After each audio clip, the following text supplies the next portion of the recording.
சரிங்களா? ஆயில்ய நட்சத்திரம் கடக ராசி. லைவ்ல இருக்கீங்களா? உங்க பேர் வந்து குறிப்பிட்டிருக்கேன். பார்வதி. ஓகே. ஆயில்ய நட்சத்திரம் கடக கடக ராசி, லக்னம் வந்து விருச்சிக லக்னம். 7ஆம் அதிபதினு சொல்லக்கூடிய சுக்கிரன் உச்சம் பெற்றிருக்காருங்க.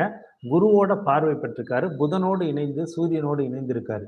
இப்போ இந்த இடத்துல 7 கூடையவரும் 8 கூடையவரும் இணைவு பெறும்போது செவ்வாயும் உச்சம் பெற்று குருவுடைய பார்வை பெற்றிருக்காரு. பெண்கள் ஜாதகத்துல செவ்வாயுடைய அமைப்பு கொஞ்சம் நல்லா இருக்கணும். ரொம்ப மோசமா இருக்கக்கூடாது.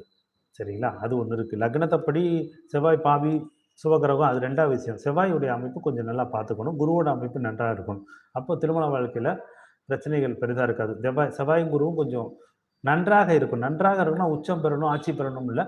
வேற எதுவும் பாவகிரக சேர்க்கை அந்த காம்பினேஷன் இல்லாம இருக்கணும். 7ஆம் அதிபதி கொஞ்சம் நல்லா இருக்கணும். இப்ப இந்த ஜாதகத்துல உங்களுக்கு நல்ல அமைப்பு தான். ஒண்ணும் சிக்கல் கிடையாது.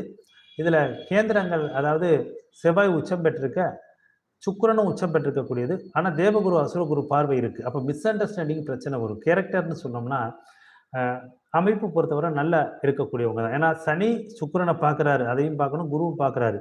பெரிய எதிர்பார்ப்பு இல்லாமல் இருந்தால் ஒன்றும் சிக்கல் கிடையாது உங்களுக்கு. நல்ல அமைப்பிலேயே வரன் வரும். வசதி, படிப்பு, மற்ற அந்தஸ்தெல்லாம் ஓகே தான். பட் இந்த ஈகோ பிரச்சனைகள் அதிகம் வரக்கூடியது. தேவகுரு அசுரகுரு சேர்ந்தாலும் பார்த்துக்கிட்டாலும் அந்த ஆணா இருந்தாலும் பெண்ணுடைய ஜாதகமாக இருந்தால் ஈகோ பிரச்சனைகள் நிறையா வரும். அடிக்கடி கணவன் மனைவிக்குள்ள பிரச்சனை வரும். ஒன்றுமே பெரிய பிரச்சனை இருக்காது. ஆனால் அடிக்கடி அவங்களுக்குள்ள அண்டர்ஸ்டாண்டிங் பிரச்சனை இது இருக்கு. 7ஆம் அதிபதியை குருவும் பார்த்து சனியும் பார்க்கும்போது பொருளாதாரத்தில் நல்ல நிலை, படிப்பு நல்ல நிலை, எல்லாமே நல்ல நிலை. மிஸ் அண்டர்ஸ்டாண்டிங் மட்டும் பிரச்சனை. நிறத்தை பொறுத்தவரை மாநிற அமைப்பு பெரிதாக நீங்கள் எதிர்பார்க்க கூட ரொம்ப மோசமான அமைப்பு கிடையாது. நல்ல தோற்ற அமைப்பு, நல்ல நிறமாக தான் இருக்கும். பயப்பட வேண்டியதில்லை. சரிங்களா?